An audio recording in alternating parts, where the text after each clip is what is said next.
I've got 2 o'clock, so I'm going to call to order the July 23rd meeting of the RSW Regional Jail Authority Board. We do have some new faces, so I'd like for us to go around the room, but I first want to recognize Ms. Oates from Warren County and Mr. Hefty, our legal counsel, via Zoom. Welcome. Thank you, Mr. Stanley. Do we have a quorum physically present? We do. Okay. I think we probably just, for Ms. Oates to vote on this one, just follow the remote participation policy and approve her participating remotely. After we take the roll call, if that's okay. Absolutely, I understand. So we'll do a roll call vote for our votes. So if we could, sort of Mr. Neese, if we go around just to do an introduction real quick. Dick Neese, Chair, Shenandoah County Board. Tim Carter, Shenandoah County Sheriff. Evan Bass, Shenandoah County Administrator. Gary Curry, Rappahannock County Administrator. Doug Stanley, Warren County Administrator. Debbie Donahue, Rappahannock County Supervisor, Wakefield District. Russ Gokeson, Superintendent, RSW. Stephanie Smith, Finance Manager of RSW. And Jessica Penafel, Executive Admin at RSW. Cheryl Colors, South River District and Vice Chair, Warren County. Ed Daly, Warren County. All right, thank you very much, and thank you all for our new faces. I do want to welcome Mr. Daly. Mr. Daly will be stepping in starting the 1st of August in an interim role for my position with Warren County, and Ed has a number of years of local government service, more than some of you guys are probably old, but Ed has a lot of experience with jail facilities, having worked at Winchester for a number of years, and so I know you will take advantage of his expertise. Next item is the adoption of the agenda. Are there any additions or changes to the agenda? I would note that with my departure, I would add down under with 9 is election of chair to replace that, so that for the next meeting you have someone in that position, if that's okay. Did we need to approve anything for Ms. Oates to participate remotely? Did we need to do that? Or is that? We'll do a roll call vote. That was part of okay. what Brendan was talking about. Thank you. So with that change, is there a motion to approve the agenda as amended? So moved. All right, so we have a motion by Mr. Bass. Is there a second? I'll second. Ms. Donahue? We need a roll call. You guys give us roll call names so we can. Oh, yes, I'm sorry. Ms. Donahue? Aye. Mr. Stanley? Aye. Mr. Curry? Aye. Mr. Bass? Aye. Sheriff Carter? Aye. And Ms. Oates? And Mr. Neese. Mr. Neese, I'm sorry. All right, we have approval. Next item is adoption of the minutes of the May 28th, 2020 meeting. Are there any additions, corrections, or changes to the proposed minutes? Hey, Doug, Mr. Chairman, Yes, sir. this is Brendan. Just for the record, can we have a vote, just a motion approving the participation of Ms. Oates in Okay. this meeting? Very good. That's what Evan was asking the That's question not a of. roll call, but Okay. I'll allow it. All right, so we have a motion by Mr. Bass. Is there a second? By Sheriff Carter to allow participation by Ms. Oates via Zoom or Google Meet, whichever version we're using remotely. All in favor signify by, roll call. Okay. Ms. Donahue? Aye. Mr. Stanley? Aye. Mr. Curry? Aye. Mr. Bass? Aye. Excuse me, Sheriff Carter? Aye. Mr. Neese? Aye. And then Ms. Oates. Aye. Thank you. Ayes have it. Thank you very much. Thank you, Brendan. Keeping us honest. Next item is the public comment section. Public comments are limited to issues that are not the subject of a public hearing. Is intended as an opportunity for the public to give input on relevant issues and not intended as a question and answer period. Is there anyone from the public here that would like to speak? Brandon on the screen. Yeah. Brenda, yes. Did we approve the minutes? Oh, yeah. Okay. Okay. Hello, Brandon, say hi to your dad for me. Oh, hey,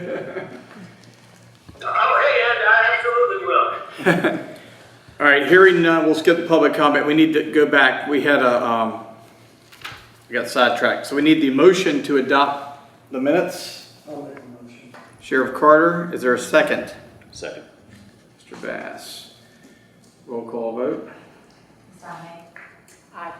Mr. Simmons? Aye. Mr. Curry? Aye. Mr. Bass? Aye. Sheriff Carter? Aye. Mr. Neese? Aye. Ms. Oates?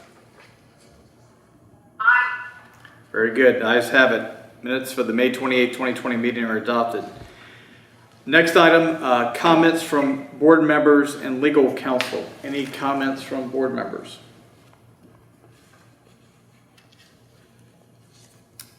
Legal counsel. Brendan, anything that you have that's not on the agenda that we need to be aware of?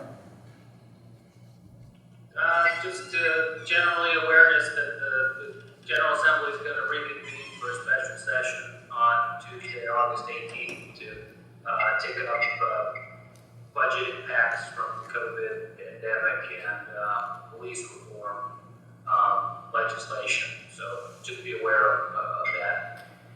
If you would, please keep us posted on any police reform issues that might impact operations at the RSW. Obviously, you guys might be a little closer down there in your stuff before we would. And I'd ask our Sheriff Carter, who's here as well, Tim, please keep us posted if we need to reach out to anyone during the process. I'll be reaching out. Thank you. Default I don't position. know how much it goes to. Understand. Thank you very much. Superintendents Report. Russ. Sure. Average daily population for June, we have Rappahannock with 10 at 3.7%, Shenandoah with 138 at 52.1%, and Warren County with 117 at 44.2%, bringing the total member jurisdiction ADP to 265. Currently we have, or for the month of June, we had 33 contract beds for Page and 58 for Culpeper, bringing the total facility ADP to 356. As an update on our contract beds for today, we're actually at 37 with Page and 70 with Culpeper. Here in the last week or two, we have had some requests from both of those agencies asking if we could start accepting inmates again and taking a few because their numbers are climbing. So we've been able to take a few of the inmates that they've requested. We are kind of getting to that capacity with our staffing numbers that, we could probably take a few more, but not very many. If our staff numbers change or once the academy session returns, we have an academy session starting in August, then we may, we'll be in a better position to possibly take a few more, but right now this is kind of where we're at. Currently we have 13 inmates on HEM. Vacancies, we have 38 vacancies. This does include, and I apologize, there's a typo in my report. It's actually 12 positions held for vacancy savings versus 8. We have 1 officer candidate in background and 2 scheduled for interviews. Those interviews actually did happen. Unfortunately, they will not be moving forward through the process. They just weren't good candidates for the position. We have had 9 officers resign during their exit interviews. They have documented that they had concerns of COVID-19 exposure. Those have occurred from March to June when we were during that outbreak time that we had. It did influence several of the staff that they just didn't feel it was a risk that they wanted to take with their families and things like that, unfortunately. Has your command staff been stable? Oh, yes. Yeah. It's really at the officer level that, it's affected. I did have another officer this week. She's somebody that's been with us since the beginning. She's actually put in her resignation as well because she's going to have to stay home to help school her kids this fall with the modified school hours. It's not, she says, I love it here, I don't want to leave here, but it's just something I have to do for my family. And, I totally respect that. And, offered her, if something changes, she's welcome back. She has expressed that maybe she could do, 1 or 2 days a week part-time. So, we appreciate her. People like that being dedicated and appreciative of the agency, but they're just kind of put in a position that they didn't expect it to be in. So hopefully we don't have too many more of those, but we'll have to wait and see. It is very difficult to try to recruit right now because of COVID-19 with no job fairs happening. Obviously, there's been not the best press going on for public safety these days, which I don't think helps. And then the third factor, which I think is really caused a bigger problem, is as far as retention goes, is with the unemployment, the supplement of $600 extra on top of your normal unemployment. It really makes it difficult for getting those people to try to go out and seek jobs. Hopefully, with that coming to an end, or it sounds like it may come to an end, that may change our application pool. But time will tell. Facility grounds and maintenance. We currently have some sidewalks that are in need of repair. They're cracking and heaving and causing some safety concerns. So we currently are trying to obtain some quotes to try to get some of that work done. So hopefully those repairs will be happening in the next few weeks.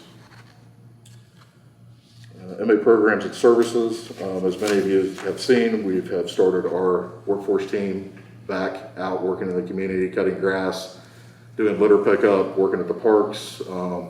Most recently, they've at some of the schools here in Warren County, they did some mulch at the different playgrounds, painting in Rappahannock at the sheriff's office, and different landscape projects in Rappahannock and both Shenandoah at the government center and the park. So we have been running most of the time two teams a day, trying to catch up from where we weren't out, and there's just been a lot of requests to try to get some of this work done, which we're happy to do. So if you have projects that you need done in your county or various areas that you feel are suited for our people, please let us know, and we'll get you on the schedule and get those completed as we can.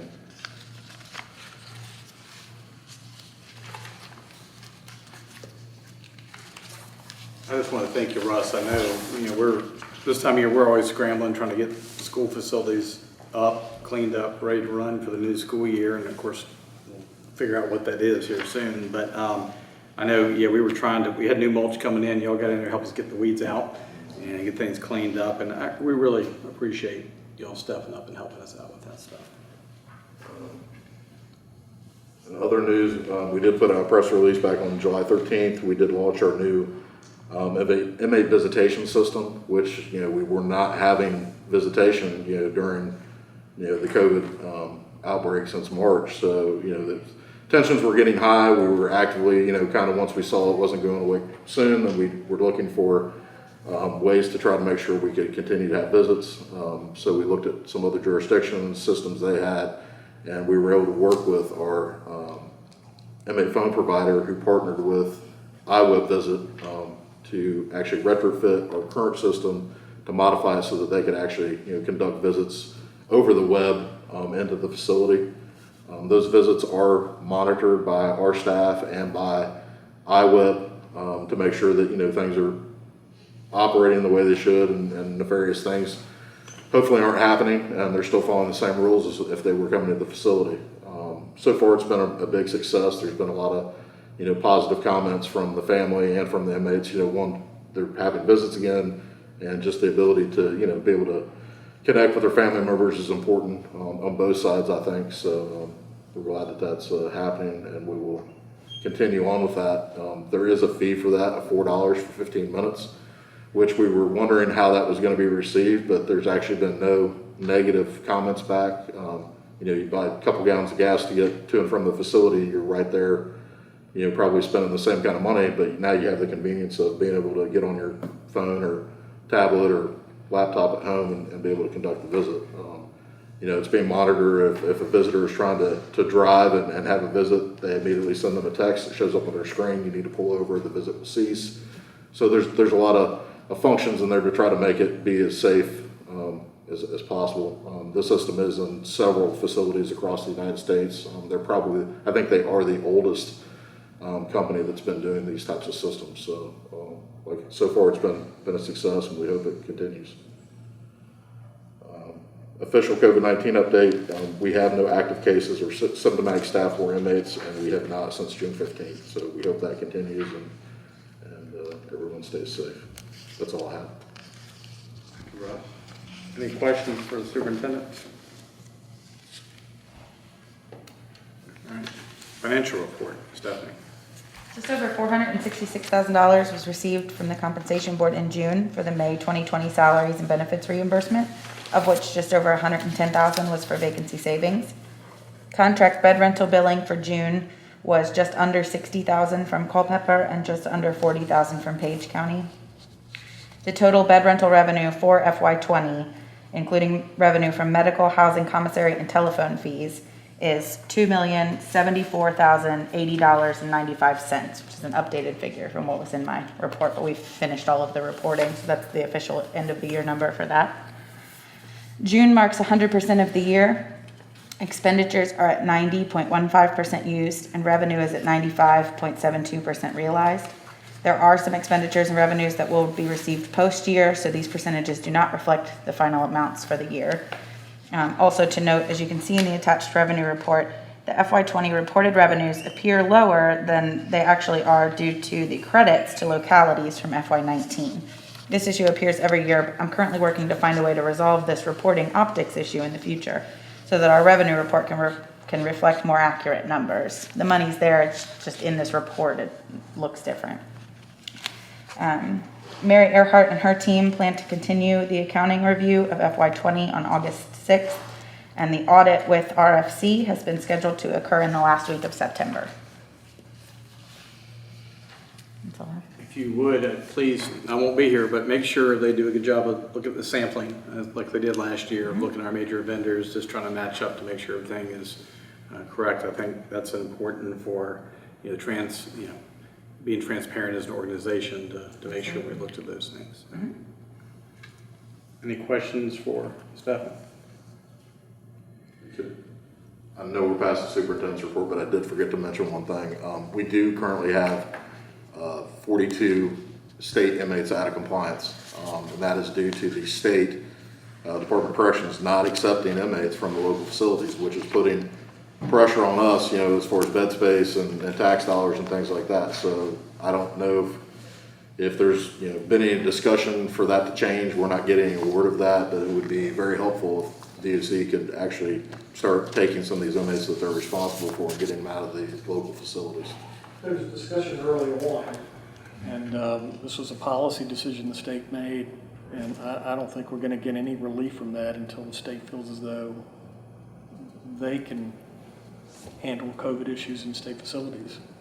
But it was, this was opposed by the Regional Jail Association, Virginia Sheriff's Association, and I can remember this was like back in April that they were telling us this was going to happen, and here you go.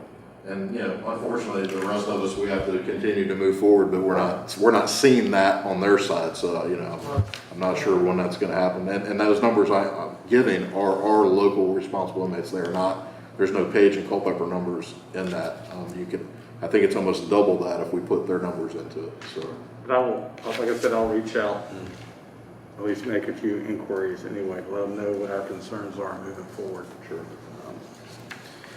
Doug, did Warren County modify your contract with your auditor to include any particular language relative to vendor sampling and Not specifically. We certainly we had that discussion to ensure, just like we did with RSW, to include that as part of the process, and they did that and had extra slides to talk about that during the review. I remember going through it. Yep. I just didn't know if you We've had committed had anything to writing. those discussions. That we actually, this was our year to go through the RFP process, and we had that discussion with each of the firms that were interviewed as well, to talk about their sampling process and procedures, and ensuring that what's spent is spent where it's supposed to be. I know we bounced around this, but can we get a motion to approve the financial report? All right. Sheriff Carr, is there a second? Second. Second by Mr. Vass. Roll call vote. Ms. Donnelly? Aye. Mr. Stanley? Aye. Mr. Curry? Aye. Mr. Vass? Aye. Sheriff Carter? Mr. Neese? Aye. And Ms. Oates? Yes, ma'am. The ayes have it. Ms. Oates asked me, she sent me a text, asking me to have people speak up. She has a hard time hearing. So, sorry, Dolores. All right, we'll try to speak up. masks are a challenge when I'm sitting in the room. So We'll see if we can do better. F&P committee update, Mr. Bass. Excuse, take my mask off, Miss Oates. Can you hear me? thank you. You I'm sound sure. yes. Yes, there we go. Two noteworthy items that we covered in Finance and Personnel. One, we took care of our election of officers. Myself, I'll serve as chair again. Mr. Curry will serve as vice chair, and we're going to leave the secretary's position unfilled until Warren County fills your county administrator position. Secondly, Doug, I don't know whether you want to talk about this, the transit facility or transit service that Warren County provides. Maybe you want to cover that? I'll be glad to. And we just got a letter out this week about the Corridor Connector, which is the bus service that goes up and down the 345-22 corridor, connects over to LFCC several times a day, connects to the Front Royal Town Trolley System. Back right after kind of the RSW opened, we started getting concerns, complaints about inmates that were walking up and down the highway, either after being released or walking to work in the various industries and businesses, all the way down to and back into town. But places like McDonald's, some worked as dishwashers, and Nature's Touch and some of the industries in the corridor. There are cabs available. They're $10 plus per each way. And we had complaints about 2 and 3 inmates riding in one car, each of them charged $10. And you go work for 3 hours as a dishwasher making minimum wage, and you pay your $10 to go and $10 to get back, you're not making a lot of money. So we worked out the proposal with the Northern Shenandoah Valley Regional Commission and Virginia Regional Transit, who operated the town's trolley system, to come up with a bus system that would serve the corridor and the jail. The county is paying, budgeting about $25,000, and it varies, depends on the other partners. The RSW has been budgeting $20,000 per year from its canteen fund. This is inmate generated dollars.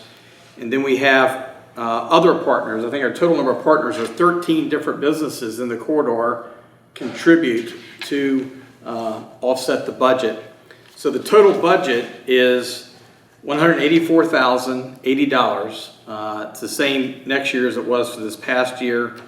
Of that total, $92,040 is covered by federal funding, that's 50%, $33,134 or 18% by the state, and the county guarantees the remaining $58,906. I've sent a letter asking if the RSW would be willing to continue its support. Honestly, it doesn't happen without the support of RSW and the county, but I think it's been beneficial. There's no charge for inmates. You also have the ability of people that from Front Royal, say, that want to come to visit can ride the service if it matches up with visitation hours. I certainly have seen the number of complaints go down as far as folks not having opportunity, if they don't have a ride to get back home. Long term, hopefully, is Shenandoah's transit grows. If y'all expand and join a system over there, that there can be some opportunity to connect up, where folks can have kind of a larger system to be able to move around. And I know it's tough with Rappahannock, but at least getting back into town, the system to get a little closer. With that, I'll just open that up for discussion. Russ, did I miss anything?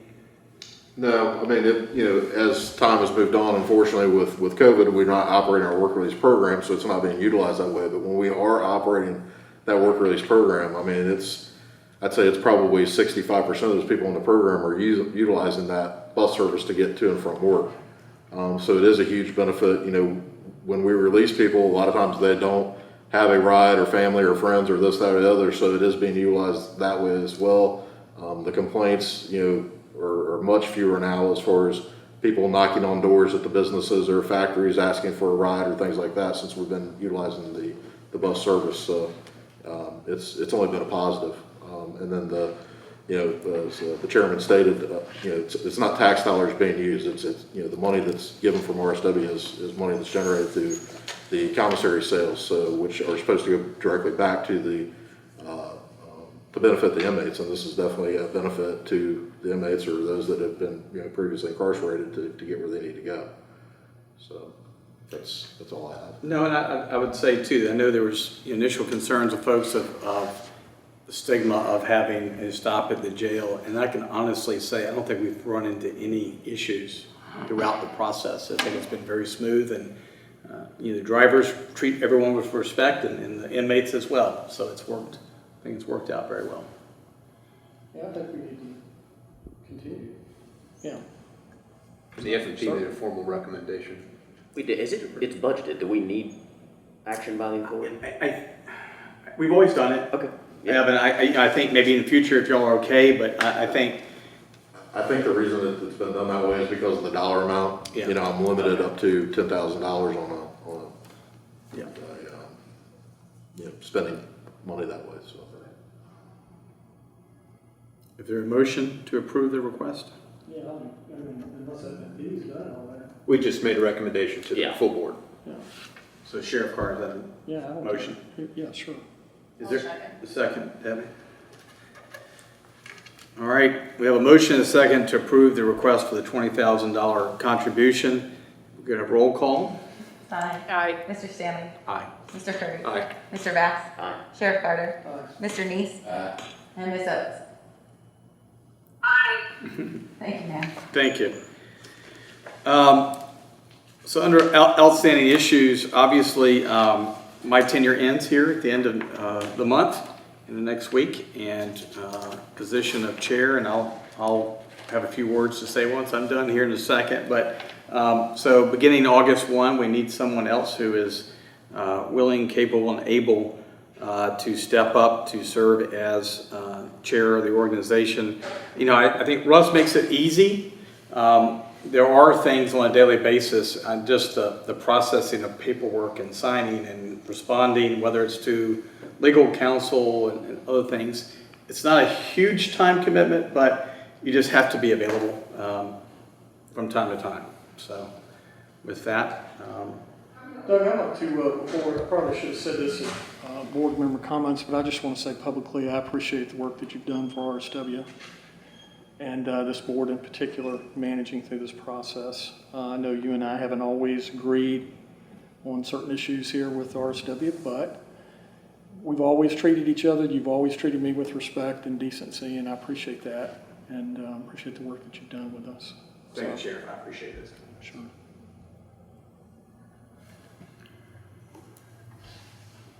Well, I've given this some consideration, and I think that, Doug, you've done an excellent job and set a high standard for the chairmanship of, and I believe, was Conrad before you, or have you been chair and he was vice? I've been chair since day one, yeah.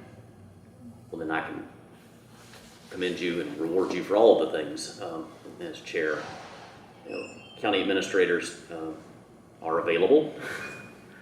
I think you have a very competent and capable Rappahannock County administrator that would be a great chair, at least, if he's willing to do it for a period of time until Warren County's position is filled, then possibly we can revisit. But I would nominate Gary Curry as chair of the authority.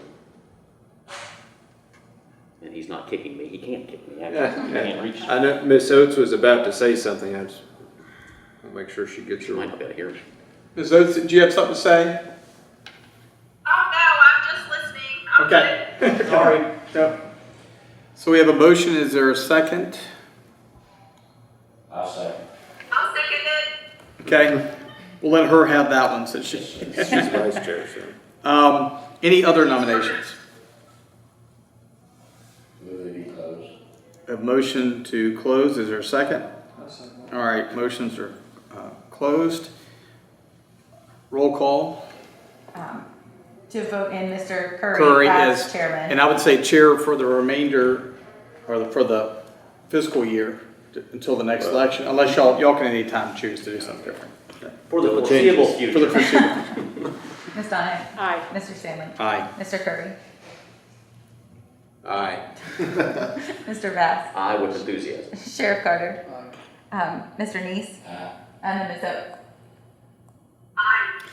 So with that, you were in the Secretary Treasurer position. I mean, I don't have a problem carrying both duties, given the, if it's allowable, I'll ask our Brendan? counsel, but it's not a very heavy lift to be the Secretary Treasurer. You don't have to do anything really. Assuming we don't refinance any bonds anytime soon. Yeah.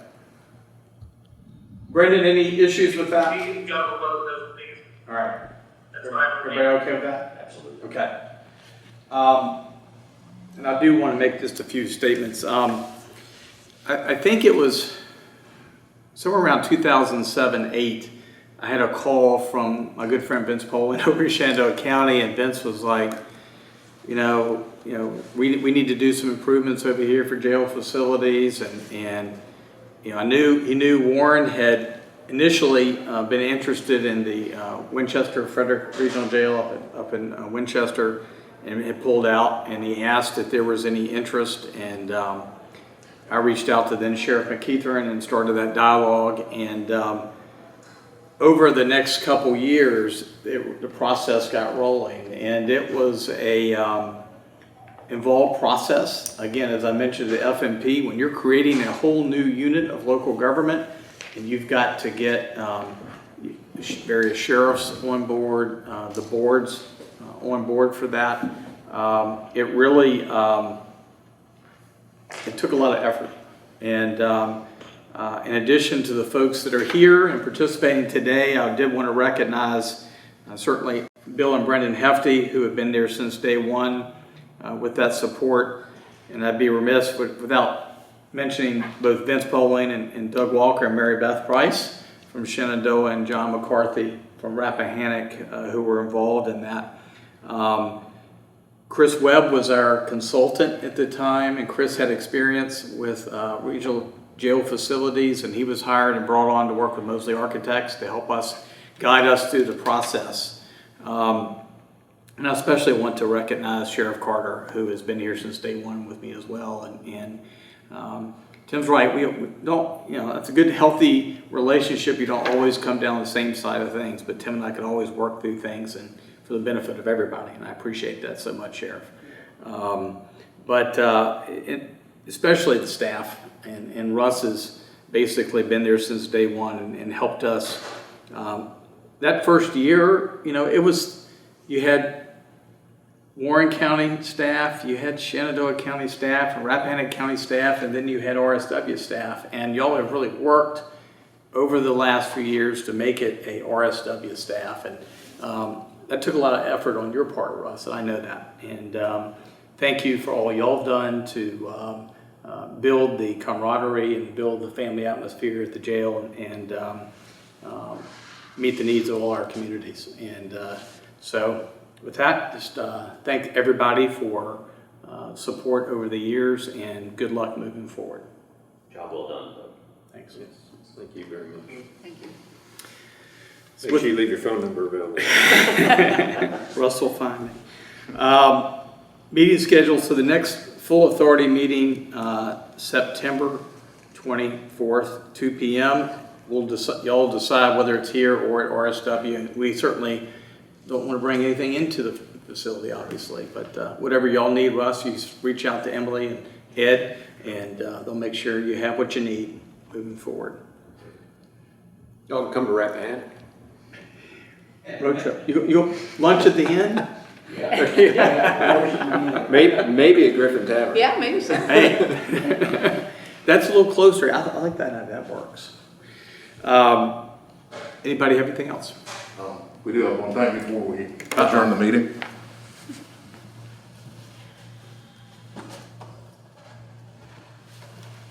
I guess our new chairman, if you'd like to step up and help present this. Well, I think it'd be better if Sheriff Carter did give Yeah, Sheriff Carter. his tenure, if you wouldn't mind. Come on, Sheriff. Okay. You've been here from the beginning. I've been here a couple years.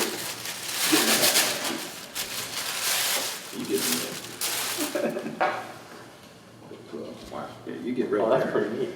On behalf of the the staff and the board, we'd like to, show our appreciation, and shows the 10-year dedication that you gave to this authority board, and we really appreciate it.